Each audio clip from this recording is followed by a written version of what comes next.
ಬಂದಾಗ ಅವರದೊಂದು ಸ್ಲೋಗನ್ ಇತ್ತು, ಉಚಿತ, ಖಚಿತ, ನಿಶ್ಚಿತ. ಈಗ ಈ ಚುನಾವಣೆ ಹೊತ್ತಿಗೆ ಜನರು ಎಷ್ಟು ಬೇಸರಗೊಂಡಿದ್ದಾರೆ ಅಂತಂದ್ರೆ, ಅವರಿಗೆ ಉಚಿತ ಹೋಯ್ತು, ಈಗ ಚುನಾವಣೆ ಖಚಿತ, ಸೋಲು ನಿಶ್ಚಿತ. ಇದು ಈಗ ಅವರು ಎದುರಿಸ್ತಾ ಇರತಕ್ಕಂಥ ಸಮಸ್ಯೆ. ವಿಶೇಷವಾಗಿ ಹೇಳೋದಾದ್ರೆ, ಅಹಿಂದ ಜಪ ಮಾಡ್ತಕ್ಕಂಥ ಸಿದ್ದರಾಮಯ್ಯನವರು ದಾವಣಗೆರೆಗೆ ಬಂದಾಗ ಅಹಿಂದಾಗ ಓಟ್ ಹಾಕ್ಬೇಡಿ ಅಂತಾರೆ. ದಾವಣಗೆರೆಗೆ ಬಂದ ತಕ್ಷಣ ಅಹಿಂದ ಅಭ್ಯರ್ಥಿಗೆ ಓಟ್ ಹಾಕ್ಬೇಡಿ. ಅದೇ ಬಾಗಲಕೋಟೆಗೆ ಹೋದ್ರೆ ಅಹಿಂದಾಗ ಓಟ್ ಹಾಕಿ ಅಂತಾರೆ. ಇದು ಎಂತ ನೀತಿಯಪ್ಪ ಈ ಮಾನ್ಯ ಮುಖ್ಯಮಂತ್ರಿಗಳದು? ಯಾವ ನೀತಿ ಇದು? ಯಾವ ಸಿದ್ಧಾಂತ ಇವ್ರದು? ಅವರಿಗೆ ಆಪತ್ತು ಬಂದಾಗ ಅಹಿಂದ ಅಹಿಂದ ಜಪ. ಆಮೇಲೆ ಮುಸಲ್ಮಾನರಿಂದನೇ ನಾವು ಬದುಕಿರೋದು ಅಂತ ಎಷ್ಟೋ ಸಾರಿ ಹೇಳಿಕೆ ಕೊಟ್ಟಿದ್ದಾರೆ. ಮುಸಲ್ಮಾನರಿಂದ ಈ ಸರ್ಕಾರ ಮಾಡಿದ್ದೀವಿ ಈ ಸಾರಿ ಅಂತ. ಆದ್ರೆ ಇಲ್ಲಿ ಬಂದು ಭಾಷಣ ಮಾಡ್ತಾರೆ, ಆ ಮುಸ್ಲಿಂ ಕ್ಯಾಂಡಿಡೇಟ್ಗಳಿಗೆ ಯಾರಿಗೂ ಓಟ್ ಹಾಕ್ಬೇಡಿ ಅಂತಾರೆ. ಮುಸ್ಲಿಮರಿಗೆ ಓಟ್ ಹಾಕ್ಬಾರ್ದಂತೆ. ಅಂದ್ರೆ ಮುಸ್ಲಿಮರು ಕಾಂಗ್ರೆಸ್ ಇವ್ರಿಗೆ ಮಾತ್ರ ಓಟ್ ಹಾಕ್ಬೇಕಾ? ಮುಸ್ಲಿಮರಿಗೆ ನೀವು ಮಾಡಿರ್ತಕ್ಕಂಥ ದೋಖ ಇವತ್ತು ನಿನ್ನೆಯಿಂದ ನಾನು ನೋಡ್ತಾ ಇದ್ದೇನೆ. ಹಿಂದೂಗಳಿಗೆ 7,000 ರೂಪಾಯಿ ಅಂತೆ ಓಟಿಗೆ, ಮುಸಲ್ಮಾನರಿಗೆ 10,000 ರೂಪಾಯಿ ಅಂತೆ ಡಿಸಿಷನ್. ಇಲ್ಲಿ ಹಿಂದೂಗಳಿಗೆ 5,000 ರಿಂದ 7,000 ಅಂತೆ, ಮುಸಲ್ಮಾನರಿಗೆ 10,000 ಅಂತೆ. ಇದು ಕಾಂಗ್ರೆಸ್ ನೀತಿಯಾ ಅಥವಾ ಸರ್ಕಾರದ ನೀತಿಯಾ? ನಿಮ್ಮನ್ನ ಯಾರು ಕೇಳೋರಿಲ್ವಾ? ಎಂತ ವಿಪರ್ಯಾಸ! ಈ ಕಾಂಗ್ರೆಸ್ನ ಪರಿಸ್ಥಿತಿ ಇಷ್ಟು ಕೆಟ್ಟು ಹದಗೆಟ್ಟಿದೆ ಅಂತ ನಾನು ಯಾವತ್ತೂ ಅಂದ್ಕೊಂಡಿರಲಿಲ್ಲ. ನಾನು ಹೇಳ್ತೇನೆ, ದಾವಣಗೆರೆ ಈ ಚುನಾವಣೆಯಲ್ಲಿ ನಮ್ಮ ಅಭ್ಯರ್ಥಿ ಸಂಪತ್ತಿಗೆ ಸವಾಲು ಹಾಕಿದ್ದಾರೆ. ಯಾರು ಸಂಪತ್ತನ್ನ ಹಿಡ್ಕೊಂಡು ಜನರನ್ನ ಕೊಂಡುಕೊಳ್ಬೇಕು ಅಂತ ಹೊರಟಿದ್ದಾರೋ ಅವರಿಗೆ ನಮ್ಮ ಅಭ್ಯರ್ಥಿ ಸವಾಲು ಹಾಕಿದ್ದಾರೆ. ನಿಮ್ಮ ಸಂಪತ್ತಿಗೆ, ನಿಮ್ಮ ಸಂಪತ್ತು ಏನೂ ಕೆಲಸ ಮಾಡೋದಿಲ್ಲ, ನಮ್ಮ ಅಭ್ಯರ್ಥಿ ಶ್ರೀನಿವಾಸ್ ಅವರು ಗೆದ್ದೇ ಗೆಲ್ತಾರೆ ಅಂತಕ್ಕಂಥ ವಿಶ್ವಾಸ ನಮಗಿದೆ. ಯಾಕೆಂದ್ರೆ ದಲಿತರ ಓಟು ಕಾಂಗ್ರೆಸ್ಸಿಗಿಲ್ಲ. SCP TSP ಹಣ ನುಂಗಿ ಅವರಿಗೆ ಅನ್ಯಾಯ ಮಾಡಿದ್ದೀರಿ. ಒಳ ಮೀಸಲಾತಿಯಲ್ಲಿ ಇವತ್ತು ದೋಖಾ ಮಾಡಿ ಎಲ್ಲರನ್ನ ಬೀದಿಗೆ ನಿಲ್ಲಿಸಿದ್ದೀರಿ. ದಲಿತರ ಓಟ್ ಇಲ್ಲ. ಮುಸಲ್ಮಾನರು ಹೈಯೆಸ್ಟ್ ಓಟು. ಅವ್ರು ಹೇಳ್ಬೋದು ಬಿಜೆಪಿ ಮುಸಲ್ಮಾನರ ವಿರೋಧಿ ಅಂತ. ನಾವು ಯಾರ ವಿರೋಧಿಯೂ ಅಲ್ಲ. ಆದರೆ ಒಳ್ಳೆ ನಡತೆ ಇರತಕ್ಕಂಥ ಪ್ರತಿಯೊಬ್ಬರನ್ನು ಹಿಂದೂ ಮುಸ್ಲಿಂ ಯಾರೇ ಆಗಿರ್ಬೋದು ಗೌರವಿಸ್ತಕ್ಕಂಥದ್ದು ಭಾರತೀಯ ಜನತಾ ಪಕ್ಷದ ಒಂದು ಸಿದ್ಧಾಂತ ಆಗಿದೆ. ಅಲ್ಲಿಯೂ ಕೂಡ ಮಾನ್ಯ ಮುಖ್ಯಮಂತ್ರಿಗಳು ಹಳ್ಳಿಗೆ ಹೋಗ್ಬೇಕಾದ್ರೆ ಜನನೇ ಸೇರ್ತಾ ಇಲ್ಲ. ಆ ಕಾರಣದಿಂದ ಹಳ್ಳಿಗೆ ಮೊದಲೇ 10 ಲಕ್ಷ ಹಣ ಕೊಡೋದು, ಜನ ಸೇರಿಸಿರಿ ಅಂತ ಹೇಳೋದು, ಆಮೇಲೆ ಹೋಗಿ ಭಾಷಣ ಮಾಡೋದು.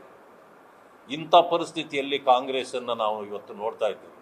ನಾನು ಕೊನೆಯದಾಗಿ ಒಂದು ಮಾತು ಹೇಳ್ತೇನೆ. ಮಾನ್ಯ ಸಿದ್ದರಾಮಯ್ಯನವರು ನಾಳೆ 5 ಗಂಟೆಗೆ ಈ ಚುನಾವಣಾ ಕಣದಿಂದ ಹೊರಗಡೆ ಹೋಗ್ಬೇಕು. ನಾವು ಅಷ್ಟೇ, ನಾವೆಲ್ಲ ಬೆಂಗಳೂರು ಕಡೆಯಿಂದ ಎಲ್ಲ ಬಂದು ಇವತ್ತು ನಮ್ಮ ಅಭ್ಯರ್ಥಿಯ ಪರವಾಗಿ ಚುನಾವಣೆಗೆ ನಾವು ಭಾಷಣ ಮಾಡ್ತಕ್ಕಂಥದ್ದು, ಜನರನ್ನ ಭೇಟಿ ಮಾಡ್ತಕ್ಕಂಥದ್ದು. ಅವರು ಅದೇ ಕೆಲಸ ಮಾಡ್ತಾ ಇದ್ದಾರೆ. ಬಟ್ ನಾವು ಬೆಂಗಳೂರಿಗೂ ಹೋಗಿದ್ದೀವಿ, ಬಂದಿದ್ದೀವಿ. ಅವರು ಮಾತ್ರ ಬೆಂಗಳೂರಿಗೆ ಹೋಗ್ಲಿಲ್ಲ. ಯಾಕಂತಂದ್ರೆ ಏನಪ್ಪ, 2 ಕಡೆ ಸೋತು ಬಿಡ್ತೇನಲ್ಲ, ಹೆಂಗಾದ್ರೂ ಮಾಡಿ ಗೆಲ್ಲಿಸ್ಬೇಕು ಅಂತ ವಾಮ ಮಾರ್ಗಗಳನ್ನ ಹಿಡಿದು ಏನೆಲ್ಲ ಕೆಲಸ ಮಾಡ್ತಿದ್ದಾರೆ. ನಾನು ಹೇಳ್ತೇನೆ, ನಾಳೆ 5 ಗಂಟೆಗೆ ಮಾನ್ಯ ಸಿದ್ದರಾಮಯ್ಯನವರು ಇಲ್ಲಿಂದ ತೆರಳಿದ ಮೇಲೆ ಮುಖ್ಯಮಂತ್ರಿಯಾಗಿ ದಾವಣಗೆರೆಗೆ ಬಹುಶಃ ಇನ್ನು ಬರೋದಿಲ್ಲ. ಇದು ಅಂತ್ಯದ ದಿನಗಳು ಅವರದು. ಮುಖ್ಯಮಂತ್ರಿಯಾಗಿ ಇನ್ನು ದಾವಣಗೆರೆಗೆ ಬರುವುದಿಲ್ಲ. ಆದರೆ ಇವತ್ತು ನಾನೊಂದು ಹೇಳ್ತೇನೆ, ಜಮೀರ್ ಅಹಮದ್ ಅವರನ್ನ ಯಾವ ರೀತಿ ಕೆಟ್ಟದಾಗಿ ನಡೆಸ್ಕೊಂಡ್ರಿ, ಓಟ್ ಕೇಳ್ತೀರಿ ಇವತ್ತವರು. ಅವರು ಕೇರಳಕ್ಕೆ ಹೋದ್ರೆ ಇವತ್ತು ಅವರು ನಿಮ್ಮ ಪಾದವೇ ಗತಿ ಅಂತೇಳಿ ಪಾದ ಹಿಡಿದು ಕರ್ಕೊಂಡು ಬಂದಿದ್ದಾರೆ. ನಿನ್ನೆ ಅವರು ಒಲ್ಲದ ಮನಸ್ಸಿನಿಂದ ಬಂದು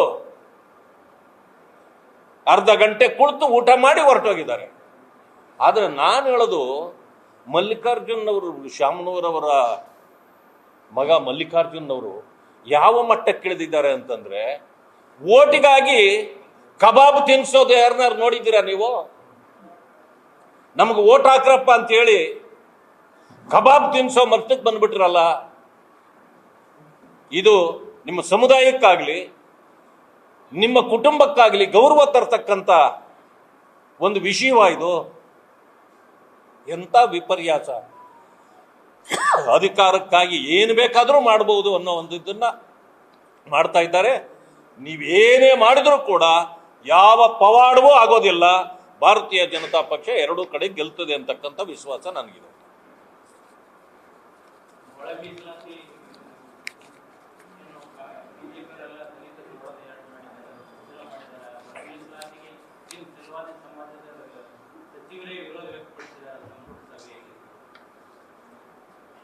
ಸೋಷಿಯಲ್ ವೆಲ್ಫೇರ್ ಮಿನಿಸ್ಟರು ಏನು ಚಿರ್ಮುರಿ ತಿಂತಿದ್ರಂತ?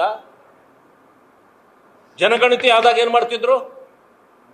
ಅದಾದ್ಮೇಲೆ ವರದಿ ಬಂದಾಗ 5 ಗ್ರೂಪ್ಗಳು ಮಾಡಿದಾಗ ಇದನ್ನು ಒಪ್ಪದೆ, ನಿಮಗೆ ಕೊಟ್ಟ ವರದಿಯನ್ನು ಒಪ್ಪದೆ 3 ಗುಂಪುಗಳನ್ನು ಮಾಡಿದ್ದು ಯಾರು?